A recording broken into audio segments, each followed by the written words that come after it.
2009, one single driver died in a traffic accident in Oslo. No pedestrians, children or cyclists at all were killed on the roads last year in the Norwegian capital.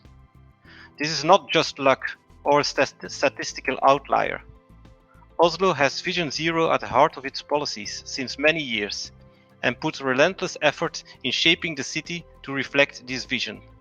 This is why we are very happy to have here with us Ada Kongsrud, the head of the road safety section of Oslo. She will explain us how this came about. Ada, the floor is yours. And in Oslo, we are working systematically to reduce speed in different ways. Over the last 5 years, we have reduced the speed limits for more than 190 stretches of road. The motor traffic is also reduced by measures such as prohibiting motor traffic on certain streets, one-way regulations of streets, charging toll fees, and reducing the number of parking lots. We continuously work to make improvements, and two of our major focus areas are the traffic conditions in school areas and the infrastructure for pedestrians and bicycle riders. And it's the national aim that 80% of all pupils should walk or cycle on their way to school. And the largest cities are closest to meeting this aim. But it is still a challenge that a lot of parents choose to drive their kids to school, which in itself adds to the risk for the children who get to school on foot or bike. So if we really want to improve the road safety conditions around schools, we need to work with and to change the awareness and get parents to act differently. So this program is designed in cooperation between public and private organizations, and Oslo has adopted it. In the coming few years, the city of Oslo is aiming at creating a safer road environment around all our elementary schools.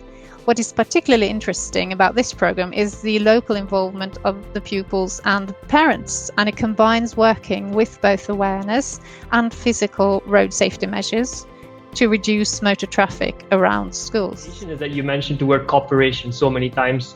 So cooperative effort, including NGOs, including citizens. There was cooperation between departments within the government.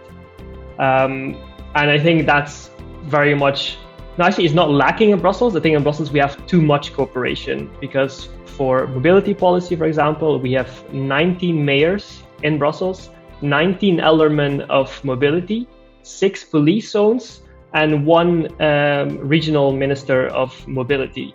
And that's just too many people around the same table, and this causes a lot of delays and frustrations, because if one person doesn't agree with something, then the whole scheme comes to an end, and usually not much changes.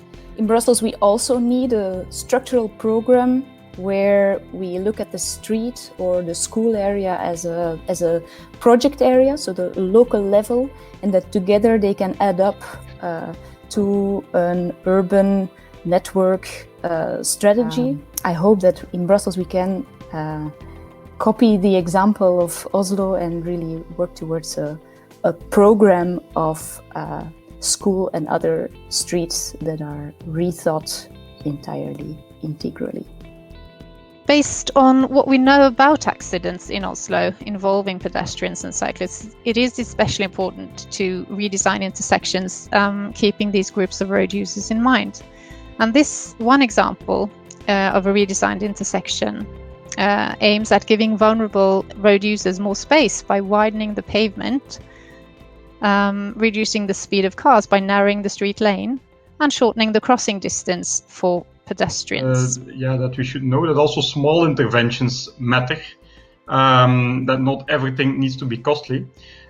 Second, that there needs to be room for experiment and even failure. And third, that interventions need to be monitored, and that interventions actually need to be steered by scientific research. I think we need to work on indeed building like a road safety awareness culture. The big difference between Brussels and Oslo is that Oslo is doing the things that we are talking about for years now. They work with the coordinated planning, they reduce speed traffic, they reduce traffic in general, they build infrastructure instead of this arguing about what kind of infrastructure is the best and that.